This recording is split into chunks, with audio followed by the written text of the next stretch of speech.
kutengeneza sana nafasi. Kwa hiyo issue ambayo imebaki ni wewe tu kutumia ule ubora wake kuweza kuweka mipira kambani, kwa maana kwamba kaa kwenye nafasi, Elia Mpanzu atakuletea mpira utafunga. Kwa hiyo ni wewe tu kuboresha hiyo ubora wako kwenye kuzitumia hizo nafasi, kwa maana kwamba kuboresha ubunifu wako kwenye kuweka mipira kambani. Unajua sio kila mtu ana sanaa ya kufunga.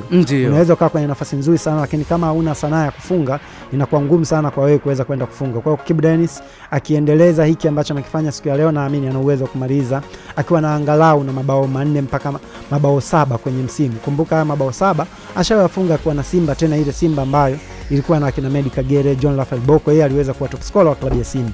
Lakini pia Mbeya City wakati anatoka, kama unakumbuka, kuna msimu ambao Simba anakwenda kumsajili alifunga mabao 7, lakini tena ule msimu alikuwa na mgomo dhidi ya Mbeya City hakuweza kucheza baadhi ya michezo, lakini aliweza kumaliza na mabao 7. Kwa hiyo sio mchezaji ambaye kufunga kwake ni kitu cha ajabu, ni mchezaji ambaye ana uwezo wa kufunga, lakini kuna baadhi ya vitu ambavyo vilikuwa vina miss kwenye game yake. Kama unakumbuka huu msimu au kuanza kuwa bora sana kwake. Kama unakumbuka mwanzo wa msimu akushiriki pre-season na team.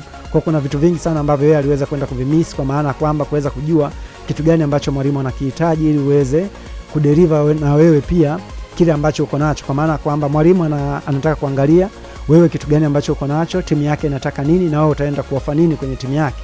Kwenye ujenzi wa Simba mpya Kibu Denis Prosper kuwepo, kwa alikuja kuingilia kati kwenye hii program ambayo alikuwa ameanza kuianzisha Fadu Davis. Lakini licha kwamba aliingia kati, kwa maana kwamba project ya Fadu kwenye pre-season ya kuwepo, lakini tumeanza kumuona Kibu Denis akiwa anafanya vizuri kwenye michuano ya kimataifa, kwa maana kwamba yeye ndiye top scorer wa Simba Sports Club kwenye michuano ya kimataifa kwa na mabao 3. Kwa kwangu mimi binafsi, kwa Kibu Denis ni miongoni mwa wachezaji ambao vitu vingi alikuwa anafanya kwa usahihi, kilichokuwa kina miss ni mabao, na naamini mara baada ya mchezo huu hayo mabao yataendelea kuwepo kwa Kibu Denis Prosper.